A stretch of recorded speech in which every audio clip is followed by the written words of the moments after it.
नमस्कार मित्रांनो, मी सागर अशोक वाजे, सन ऑफ अशोक दशरथ वाजे, माजी सैनिक, माजी ग्रामपंचायत सदस्य. आपण वाजे ॲग्रोगोट पोल्ट्री फार्मवरती आता आलो आहोत. तर आज आमचे स्नेही तनिष्का हायटेक नर्सरीचे सर्वी आदरणीय राहुल शेठ बेनबर आज विथ फॅमिली ते आपल्या पोल्ट्री फार्मवरती आले आहेत. चला तर त्यांना भेटूया.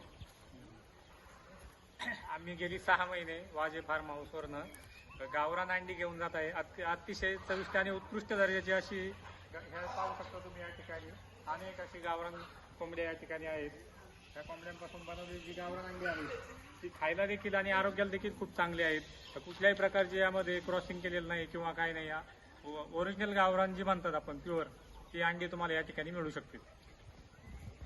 तुम्ही पाहिलं असेल, गावरान म्हणजे लोकांचा विचार असतो की कावेरी, सोनाली, डीपी क्रॉस, ज्यादातर लोक त्यांना गावरान म्हणतात. पण आपण जी उकंड्यावरची असती जी प्युअर गावरान, जे खेडेगावात आपले आजी वगैरे मावशी वगैरे आपल्या 5-5, 10-10 कोंबड्या पाळून ज्या उकंड्यावरती अंडी उभवतात, ती पद्धतीने आपण पूर्ण 2-2, 4-4 कलेक्ट करून आता इथपर्यंत आपण पोच केलेली आहे.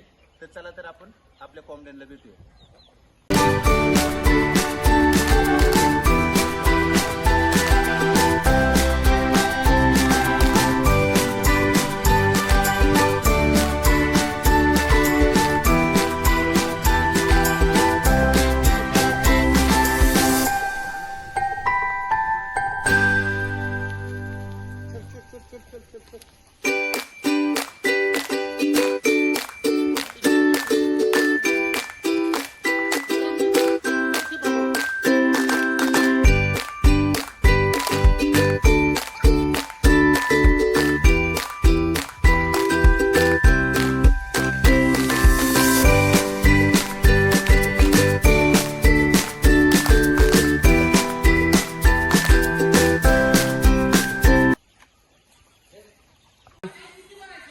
मोठ्या कोंबड्यांच्या सेक्शन मध्ये एंट्री झालेली आहे.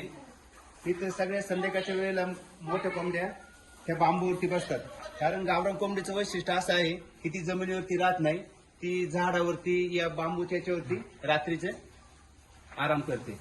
आणि हे आपण पाहू शकता की गावरान कोंबडीच्या अंडी घालण्यासाठी आपण हे डबे बनवले आहेत.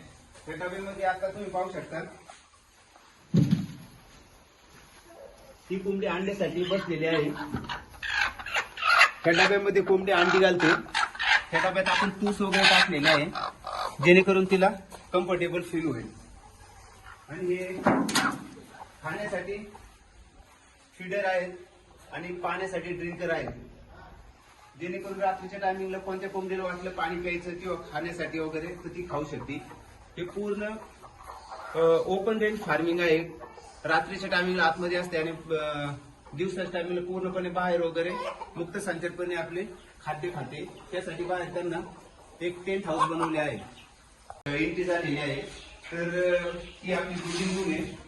इतर पिल्लांची पूर्ण संगोपन ह्या रूम मध्ये होते. आता पिल्लं पूर्णपणे बाहेर गेलेली आहेत. ही brooding room compartment, second compartment. आणि ही तिसरी ब्रुडिंग रूम. इथं पिल्लांचं संगोपन 1 महिन्यापासून तर 2.5 महिन्यापर्यंत याच ठिकाणी होते. हे शेवग्याचं झाड आहे. शेवग्याच्या झाडामध्ये सर्वात जास्त कॅल्शियम मिळतो. तर हे आपण कोंबडीसाठी मल्टीपर्पज रोल, सावलीसाठी पण आणि कोंबड्यांसाठी कॅल्शियम पण मिळतं.